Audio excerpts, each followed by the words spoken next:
Imagine sitting in a Starbucks in Roppongi, Japan. Okay. It's May 2005. You're casually reading a paperback book, sipping a coffee, and for whatever reason, you just close your right eye to check your vision. Right, as you do. Yeah, just randomly. And suddenly you realize that almost your entirely left visual field is it's a massive, distorted black hole. Oh, wow. You've been sitting there reading, completely unaware that one of your eyes is literally failing to capture like 90% of the world in front of you. It is a terrifying scenario, honestly. And, it's exactly how the author of today's source material begins their whole argument. Yeah. They experience this severe, sudden medical condition and, well, their brain's reaction to that physical failure becomes the foundation for a massive structural critique of modern physics. Right, specifically Albert Einstein's theory of special relativity, which is, that is a massive claim. Oh, absolutely. So before we get into the physics, we need to make it clear to you that we are not endorsing the viewpoints of this content or, claiming Einstein was wrong. Right, that's not what we're doing here. Exactly. We are simply imparting the ideas contained in this highly original source material to show you a completely different way of thinking about space and time. Our mission for this deep dive is just to step inside this author's incredibly unique, intricately built framework. And it is intricate. What's fascinating here is that the author believes physicists have basically confused the mathematical map of reality with the actual physical territory of reality. Yes, because looking at observation through this specific lens using like 3D rendering software, ancient Chinese history, and optical biology, it completely changes how you think. It really does. And the journey starts with that biological reality. The author meticulously details their medical diagnosis in the source. Yeah. They developed something called central serous chorioretinopathy, or CSC. CSC. Okay, and what exactly is that? Basically, fluid accumulates under the macula, specifically around the fovea centralis. The center of the retina. Exactly, the very center. It's the exact cluster of cells responsible for our sharpest, most detailed, high-resolution vision. And the source notes, this condition commonly affects males in their 30s to 50s, often triggered by severe stress. And the way the author describes the visual effect, it isn't just a vague complaint about things being blurry. No. They map it out with sheer geometric precision. Like, they explain that if you imagine their total field of vision in that left eye as a circle with a radius of 10, right in the dead center was a black concentric circle with a radius of 9. Almost the entire field of vision just swallowed up. Swallowed up entirely. Only the tiny outer ring, so that sliver of space between radius 9 and 10, was actually visible and capturing normal reality. And yet, later on, the author mentions the blind spot shrank slightly to a radius of 8, but the severe deficit was still there. Still a massive hole. Exactly.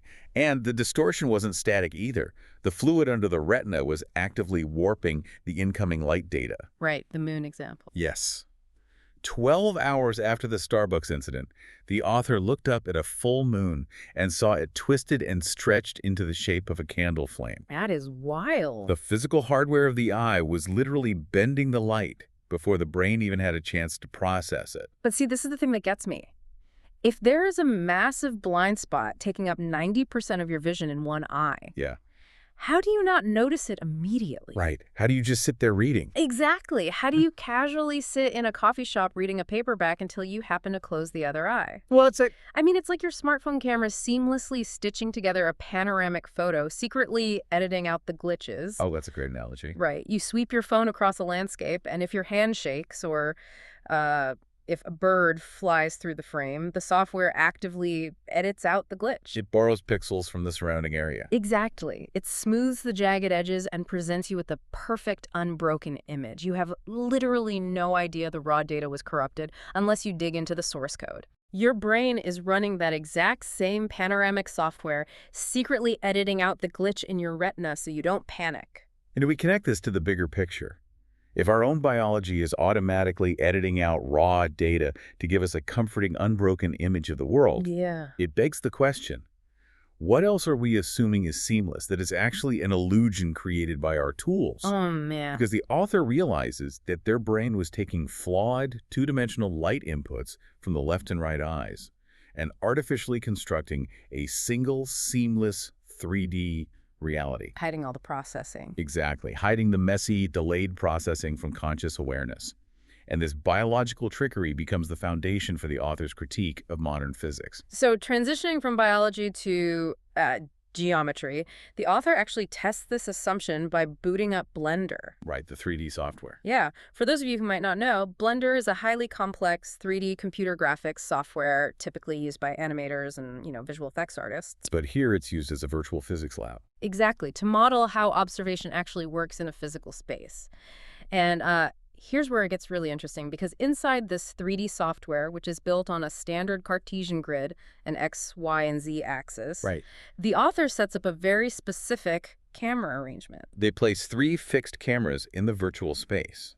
And to illustrate the different philosophies of observation, the author actually names these 3 cameras after ancient Chinese historical figures from the founding of the Han Dynasty. So walk us through this setup. Where are these cameras, and who are they supposed to represent? Okay, so camera 1 is named Han Xin. Historically, Han Xin was a brilliant military general. The guy on the ground. Exactly. In the 3D space, this camera represents the field commander eye. It's located exactly at the origin point of the grid, so coordinates 0, 0, 0. Right at the center. Right. This camera is in the mud. It is on the ground, trapped within the environment, dealing with the raw reality of incoming information from a strictly local perspective. Okay, so that's the field commander. Camera 2 is next. Camera 2 is named Xiao He. He was a legendary statesman and logistician. The planner. Yeah, the strategist. Yeah. This camera hovers slightly back and up from the origin at coordinate 0, -10, 1. Okay, so a bit elevated. Right, this is the strategist's view. It's close enough to see the action of the battlefield, but physically removed just enough to see the broader shape of the supply lines. Makes sense. And the final camera, camera 3. Camera 3 is named Liu Bang. Liu Bang was the emperor, the king who founded the dynasty. Okay. This camera is situated high above everything else at coordinates 0, 0, 30.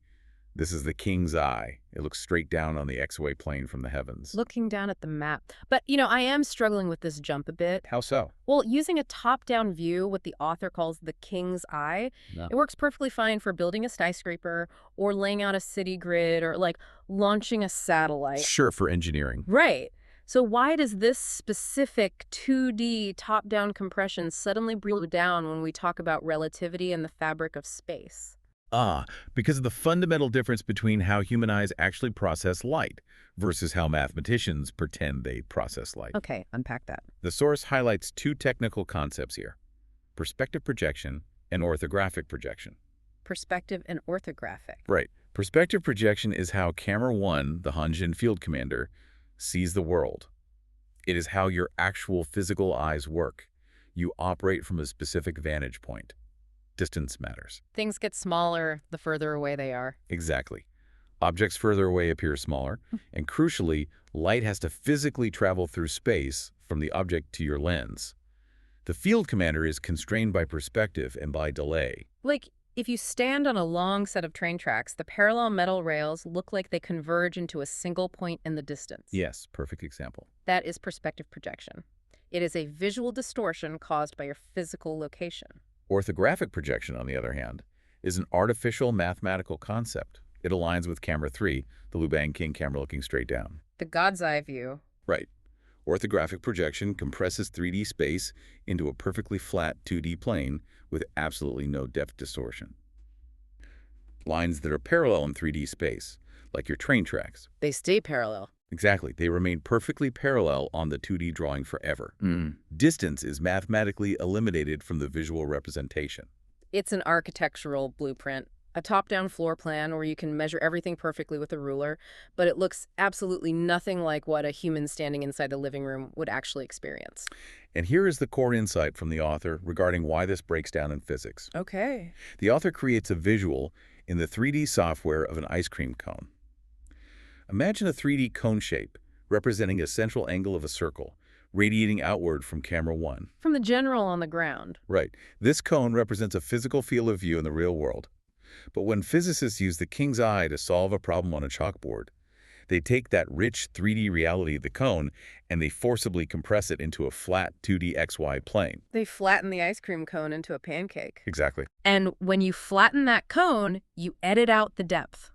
But more importantly, in physics, depth is time. Yes. If I'm the field commander standing at coordinate 0 and an event happens at coordinate x equals 10, the light from that event hasn't hit me yet. Right, there's a lag. That event is in my future, or I am waiting to see its past. The light takes time to cross that distance. But on the Emperor's top-down blueprint, everything on the board is happening simultaneously. It smooths out the reality of delayed information to make a clean, manageable diagram. It's playing a geometric puzzle, not measuring physical reality. Exactly. By assuming this God's eye orthographic view, physicists fail to account for the time it takes light to travel to a specific local observer. In the physical world, light is an electromagnetic wave moving at a finite speed. It's not instantaneous. No. The Emperor, looking down at the map, assumes he sees the movement of the troops instantly. He completely ignores the agonizing delay of the messenger riding a horse from the battlefield to the capital. So, by squashing the 3D world into a 2D math problem, the historical delay of the light is erased. It is the panoramic smartphone glitch, but on a cosmic scale. Oh, wow. Well, which brings us directly to the author's most provocative target, dismantling Albert Einstein's famous thought experiment involving the light clock. Right, the cornerstone of special relativity. For anyone who needs a quick visualization, Einstein's thought experiment involves a train moving very fast along a track. Inside the train, a passenger bounces a single photon of light straight up to a mirror on the ceiling, and it bounces straight back down to the floor. Up and down. Tick-tock. That is the light clock. But the experiment hinges on a second observer. Einstein places an observer outside, standing still on the train platform, watching the moving train zoom by. Right, and from the perspective of the person on the platform, that light photon doesn't appear to just go straight up and down. Because the train is constantly moving forward, the light has to travel in a diagonal, zigzag path through the air to hit the ceiling mirror and return to the floor. A longer path. Exactly. Since the diagonal zigzag path is physically longer than just going straight up and down, and, the speed of light is a universal constant, Right. Einstein concluded that time itself must slow down for the moving train to allow the light to cover that extra distance. Time dilation. But the author of our source makes the bold claim that this entire foundational premise is flawed from the very first step. Because of the cameras? Yes. Yeah. The zigzag path is an illusion created by using the wrong camera. Einstein unconsciously assumed the God's eye, flat 2D orthographic projection. He imagined an outside observer who could perfectly, instantly see the light bouncing inside the moving train without any delay, as if plotting points on a static piece of paper. So he used the Lubang Emperor camera instead of the Hanshin Commander camera. He ignored the biological and physical constraints of observation? To prove this, the author brings in a fascinating piece of historical evidence involving an English astronomer named James Bradley from the 1700s. Bradley discovered a phenomenon called stellar aberration. As the Earth moves in its orbit around the Sun, astronomers realized they have to tilt their telescope slightly forward to properly catch the starlight coming down from above. Oh, right, like tilting your umbrella forward when you walk through a rainstorm so the rain actually goes down the shaft instead of hitting you in the chest? Exactly, that's it. And the author uses Bradley's discovery of stellar aberration to point out a fundamental physical truth. Light traveling through space is completely independent. Independent of what? Of the objects moving around it. It doesn't automatically bend to match the movement of the physical objects. The starlight doesn't care that the telescope barrel is moving. It simply travels straight down. So the light doesn't become a slave to the environment. It doesn't get dragged along by the moving train. Exactly. If light is independent of the moving objects it passes through, then assuming the light photon perfectly bounces up and down from the perspective of an outside observer is a geometric fantasy. It's self-centered. Very. It is a self-centered assumption that the light cares about the moving train's coordinates on a flat mathematical grid. Okay, let's physically talk through the geometry of this illusion then from the perspective of camera 1, the observer on the platform. Sure. If light is independent, it bounces straight up and down in its own frame of reference. The platform observer is standing far away. When the photon hits the ceiling of the train, that visual information has to travel through the air to reach the eye of the person on the platform. Right. Light has a speed limit. Let's say that takes a fraction of a second. But in that fraction of a second, the physical train has continued to move forward down the track. Exactly. The observer on the platform is not seeing a real-time zigzag. They are looking at a delayed ghost of the train. Oh, wow. The observer receives the image of the photon hitting the ceiling, and they mentally map it against where the physical train is right now. Yes. They combine a delayed image of the light with the current position of the train. That combination is what creates the diagonal line in their mind. The zigzag is a visual artifact. It's a glitch. A glitch caused by the delay of light, not a physical property of the photon stretching through space. This raises an important question, though, because by ignoring the historical delay of light, the physical time it takes for the image of the moving train to reach the platform observer, Einstein built his entire theory on a flattened, faulty map. And if the map is wrong, the math is wrong. Exactly. If the foundational map is wrong, the math that relies on it will inevitably break down. Because Einstein started with this orthographic premise that didn't preserve the actual properties of electromagnetic fields, his resulting equations didn't align with reality. So they needed a fix. Right, they needed a mathematical patch to force them to work. And the author makes a brilliant historical comparison here. They compare Einstein's concepts of time dilation and Lorentz space contraction to the epicycles used by the ancient astronomer Ptolemy. Oh, the epicycles. Right, because before Copernicus, the accepted scientific model was geocentric. Everyone believed the Earth was the fixed center of the universe. But when ancient astronomers observed the night sky, the planets didn't follow perfect orbits around the Earth. Sometimes planets like Mars would appear to slow down, reverse direction, and move backward in the sky for a few weeks before moving forward again. Retrograde motion. Exactly, retrograde motion. To fix this glaring error without giving up the core belief that the Earth was the center of everything, Ptolemy invented epicycles. Mini circles. Yeah. He basically theorized that while the planets orbited the Earth, they were also moving in tiny little mini-circles along their main orbital path. Which was completely made up. A complete mathematical fiction. It was a hack designed simply to make a fundamentally flawed model spit out the correct observational answers. So the author is saying that time dilation and space contraction are the epicycles of modern physics? Yes. They are mathematical tricks invented to fix a model that was based on the wrong central premise. Einstein unconsciously put the God's eye flat projection at the center of his model, instead of the physically constrained local observer. And when the math of the universe didn't balance on that flat grid, instead of fixing the map to include the delay of light, he bent the concepts of time and space to force the equations to work. That is the core argument. Well, so what does this all mean for how we should map space? If the flat Cartesian XY grid is the enemy, what is the alternative? How does the author mathematically correct this? How do we map space without falling into the emperor's trap? The author proposes that we must completely discard the idea of mapping space from a detached, instantaneous grid. Instead of squares and flat planes, we must map space using concentric circles, spheres, or cylinders. Okay, circles and spheres. And crucially, these shapes must originate directly from the observer's specific local point radiating outward from camera 1. So you map reality based on the ripples moving outward from the specific rock you dropped in the pond. Yes, beautifully put. And you must rigorously account for the historical delay of light in your equations. The delay is everything. It is. The source details a methodology of mapping events from t-1000 all the way down to t=0. Wait, down to 0. Right. The moment of t=0 is not when the event happens in the universe.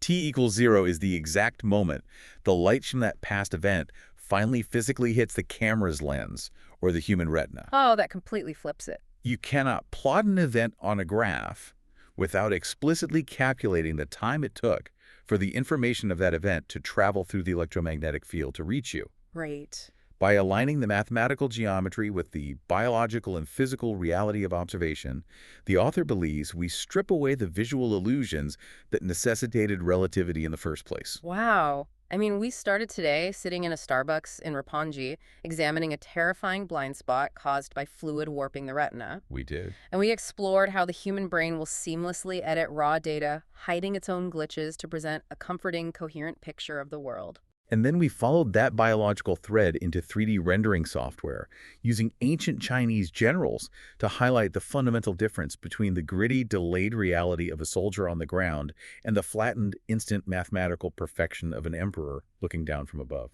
All of which culminated in a framework that challenges the very diagrams of modern physics. The epicycles. Right.